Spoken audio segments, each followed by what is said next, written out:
Too busy preparing Thanksgiving dinner to settle in for a full-length horror movie syllabus video? Don't worry, we've brought the cranberry sauce and we've also brought this Cliff Notes version of our non-Christmas holiday horror movies. And we'll also throw in a doctorate level selection at the end. So let's go ahead and dig into it.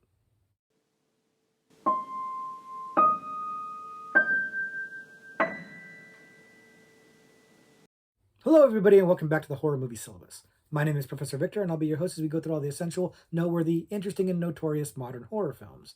If you're new to the channel, I recommend you check out the introduction video. There's a link to it in the description below. It'll give you a pretty good idea of what the horror movie syllabus is all about, but essentially, we take a particular subgenre of horror, and then we pick movies from that subgenre to explore. And today is our doctorate level edition of the video, where we take a subgenre that we've already looked at before, do a quick Cliff Notes style recap of it, and then explore a new doctorate level selection, something we haven't talked about before, something that's a little bit of a deeper cut.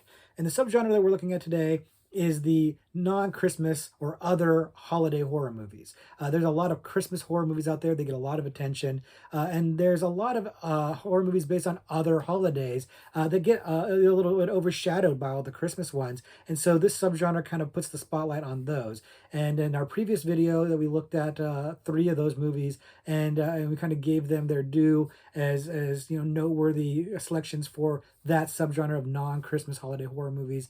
And we're going to go ahead and do a quick recap of those, but then we're going to dig into a doctorate level selection. Another movie, a fourth one, that is maybe a little bit of a deeper cut, maybe lesser known to the public at large, maybe is more for the horror fanatics that really know the movie. And we'll add that as another movie to talk about. So this way, if you missed our original video on non-Christmas holiday horror movies or other holiday horror movies, you'll get a quick, download of what that video is about. But if you have seen it, you're also getting some new information. So hopefully we're covering all the bases today.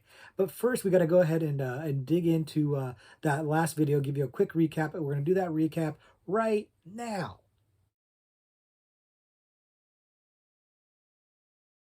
The first movie that we talked about in our non-Christmas other holiday horror movies video was Happy Birthday to Me. And Happy Birthday to Me was noteworthy for a couple of reasons, not the least of which is that it's not actually based on a holiday specifically, but just a special day, but a special day that everybody has and that most everybody celebrates at some point in time in their life. Happy Birthday to Me had a bit of a cult following because of the gore effects in the movie, that some of which were actually spoiled and shown on the box cover art, which was important back in the 80s when it came out, because that was kind of how you picked movies a lot of time. At the video store, you'd pick them off the shelf based on the imagery on there, and the classic imagery of the guy with a shish kebab in his mouth is an indelible image that just really stands out and is memorable. And I think it's a big part of why people have returned to this movie, or why it still endures to this day, even though it's really just kind of a standard horror flick, slasher horror flick with your imaginative kills. It's a good slasher movie. It's not anything special or amazing, but it has endured in notoriety, again, I think because of the cover art, I think because of the imagery of it, the kills in it, but otherwise it's kind of arguably a rote slasher movie, but it's a fun one. It's one I like quite a bit. I tend to favor slasher movies, and a lot of these holiday horror themed movies are based are slasher movies, so there's that overlap between holiday horror movies and slashers that's pretty heavy overlap. So that's probably why I like these movies. It's why I like Happy Birthday to Me and why I included it in the syllabus. The next movie we talked about on the video was My Bloody Valentine.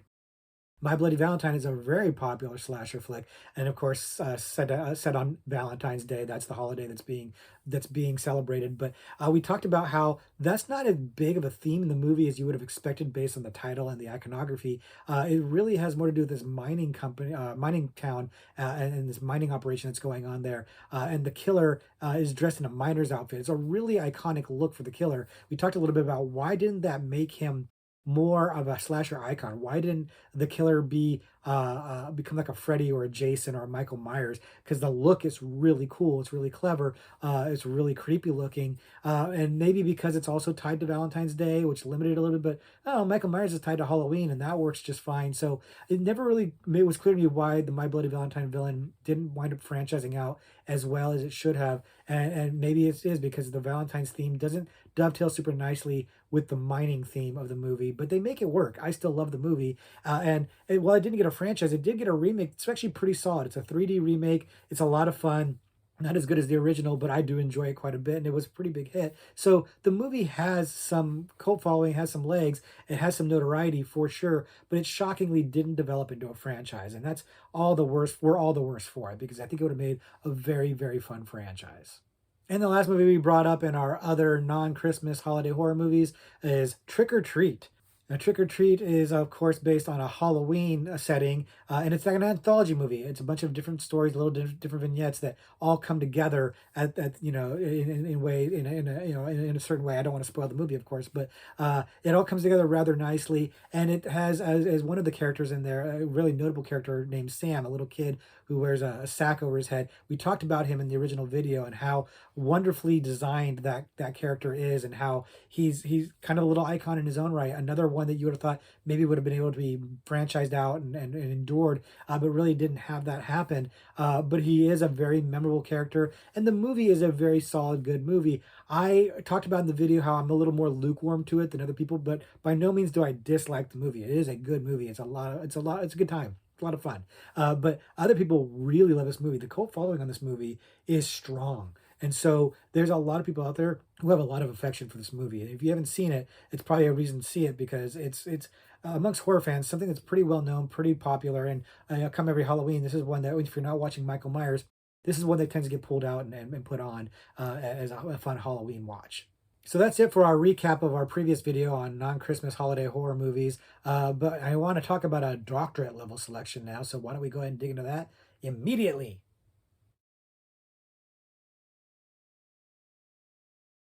Our Doctor Level selection is Thanksgiving.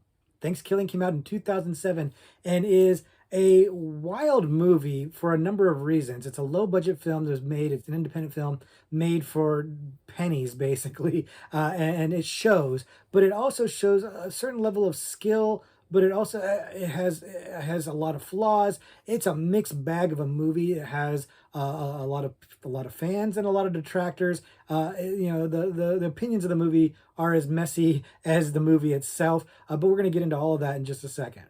If you haven't seen Thanksgiving, the movie is about a cursed turkey that murders white people, that an American Indian put a curse on, and the turkey gets resurrected hundreds of years later, and winds up stalking these college kids on break for Thanksgiving. And it's absolutely ridiculous. It's basically a slasher, but with a turkey wielding weapons and killing people. And it's as dumb as it sounds, and as hysterical as it sounds, and as bad as it sounds, frankly. But we won't get into it too much so as to not spoil the movie for you, even though the movie is, like I said, it's ridiculous, intentionally ridiculous. The filmmakers clearly wanted to have a good time, and I think they succeed in doing that. They're not taking this premise too seriously.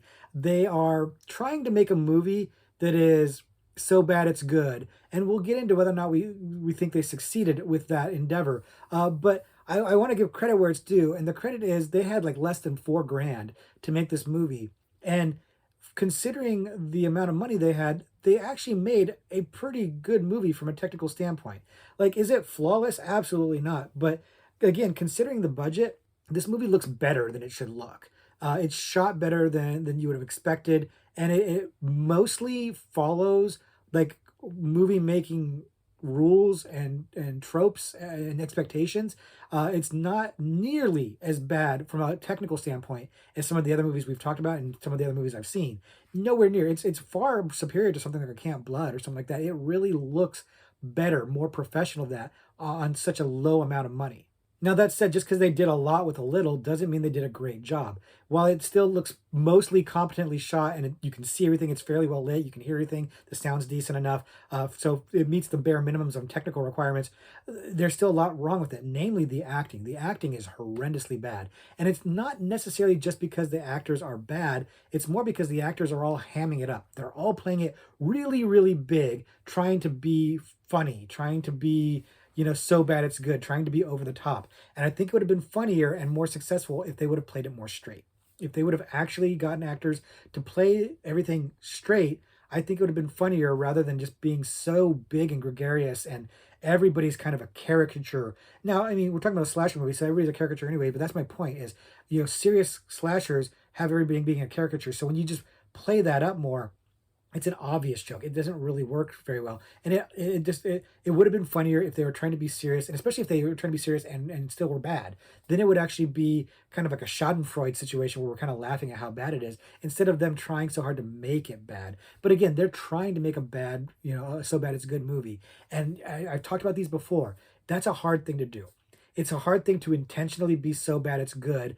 And this is a movie that's making the effort, and I don't know that it's 100% successful. Uh, there's a lot of things that I think are pretty successful. I think that the some of the kills are really good. Some of the jokes are really bad. And I think some of them are intentionally bad. You've got a wisecracking turkey with like an axe or a gun, and that's kind of funny in and of itself. But the turkey's jokes, some hit for me, some miss. I'll put it that way. The fact that it's so silly looking really works for me, but then it goes off into some really weird stuff. It's got some weird like sexual assault stuff in there that I just need to put out there on the table. That you know, it doesn't really offend me so much because it's so stupid that it doesn't really rise to the level of being offensive to me. But your mileage might vary on that. But it's trying so hard to be shocking and stupid and silly and gross, and I can feel it working so hard. I can feel it trying as hard as it is, but that doesn't mean it's necessarily a bad time. Overall, I still had an okay time watching it. Like I said, it's a bad movie. Let me be clear. It's not a good movie, but I can understand why it's got a bit of a cult following. It's a very notorious Thanksgiving movie, partly because there's not that many Thanksgiving horror movies out there, especially ones that really focus on the actual holiday itself rather than just being set on Thanksgiving. But as Thanksgiving was coming around, and hopefully, if I time this right, is today, the day this video dropped out. I wanted to do a Thanksgiving horror movie, and this is probably one of the more well-known ones. And I can understand why. I can understand why it's got a cult following because it is trying to have fun. At the end of the day, it's trying to have a good time. It's not taking itself too seriously. So I'd say the good edges out the bad for me, but barely. Because again, there's a lot of bad there. It could have been a more successful movie in being so bad it's good if they hadn't tried so hard to be so bad it's good. That said, it was popular enough to have a sequel made, which was Thanksgiving 3, because that's part of the joke. They skipped part 2, I guess. I don't know. And Thanksgiving 3 is a slog. It's pretty bad.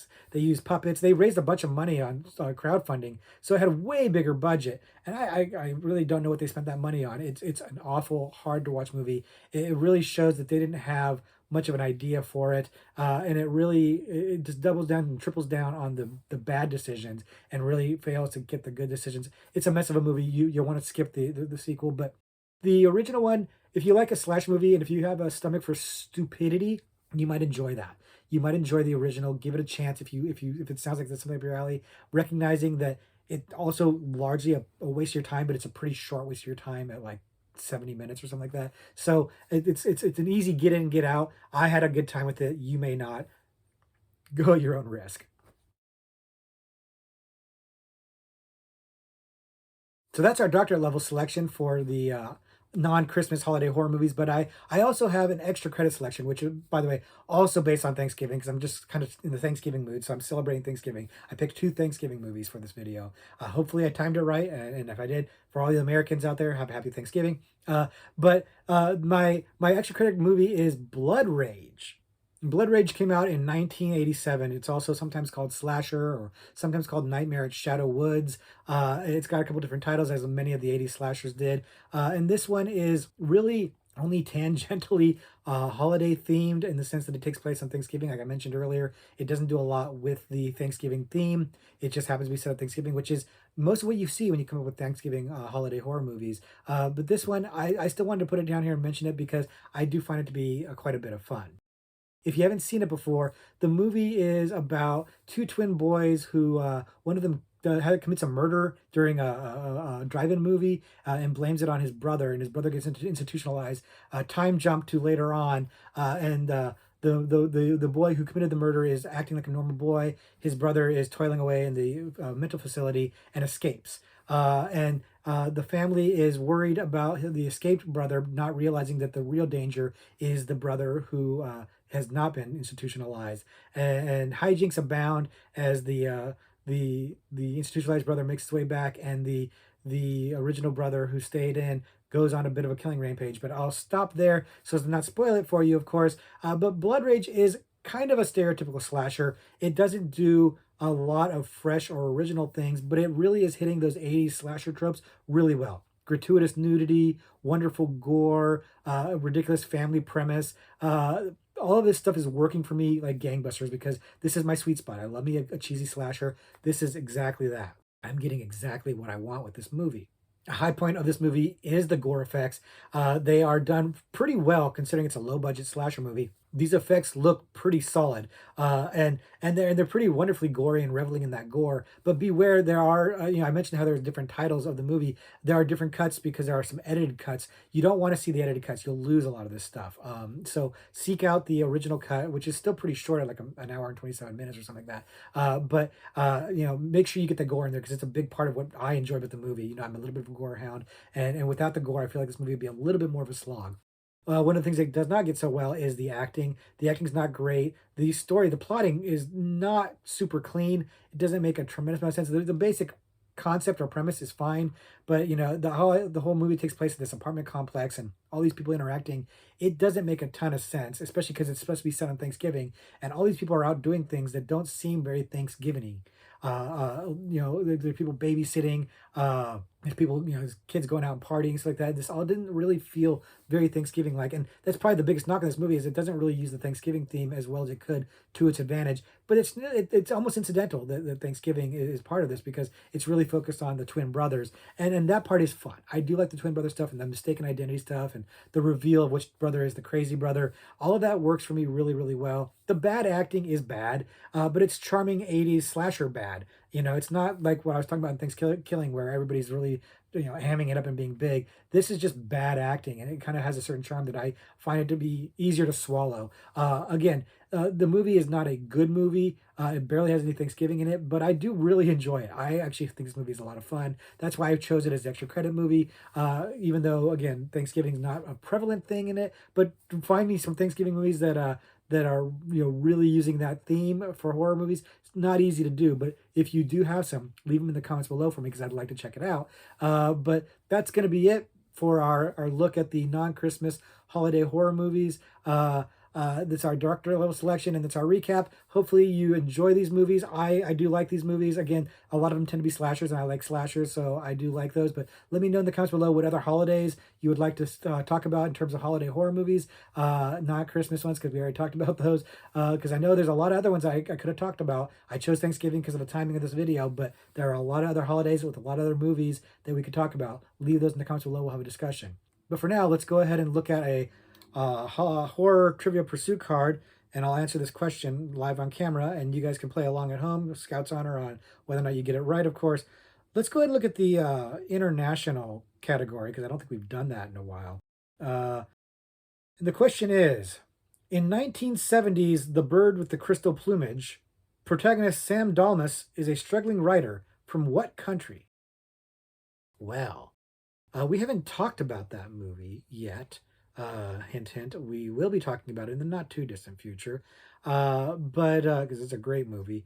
But this is an interesting question because given that this movie, which is a giallo movie, is made in a certain country, the instinct would be to say a certain country is where Sam Dalmas, the character, is from. But I'm pretty sure that's not right. I'm pretty sure I know the answer to this question, but I'm not 100% sure. So like I said, deductive reasoning would tell you one thing, and lately I've been kind of having these ideas, and then I'm talking myself out of the ideas, and in this case, I am talking myself out of the idea. I'm going to let myself talk myself out of the idea, even though I've been rejecting that in other videos because the second answer is usually the wrong answer. I'm right the first time. In this case, I think the second answer I have is the right answer, and I'll explain this to you after I give you a little bit of time to think about it yourself, so you can come up with your own answer. When you hear about a giallo film and you hear a reference to a country, something should jump in your mind. Now, we haven't talked about giallo yet. Again, we're going to be talking about that in the future. But I don't think that's the right answer. So if that's where your mind went with it, hold on a second or maybe rethink it. And hey, maybe I'm going to be wrong and I'm going to be embarrassed here, but we're going to find out. I'm going to go with my second answer. So I'll explain my reasoning to you because I've given you some time. My reasoning is this: giallo films are Italian films. They're made by Italian filmmakers. So when you hear what country is this writer from, uh, your instinct should say Italy right off the bat. Like that was what my first thought was, like, oh, Italy, Italy. It's a giallo film.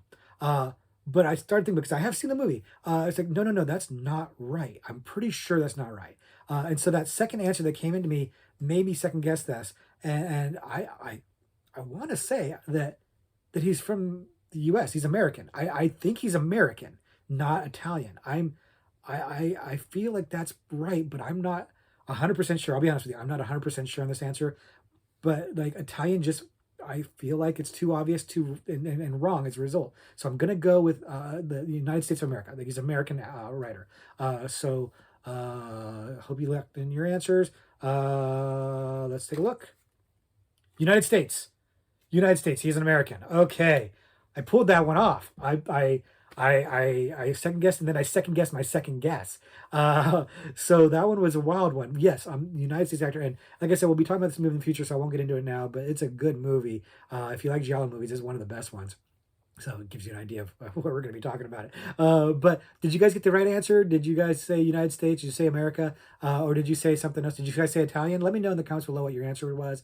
Hopefully you got it right. And if you got a wrong one, let us know what you said. If you said something funny, let me know that, of course. But hopefully you enjoyed today's video. Hopefully you enjoyed these kind of bite-sized recaps and then doctorate level selections, because I'm enjoying them. But next week we'll have probably another regular video talking about a new subgenre. So until then, let's just say class dismissed.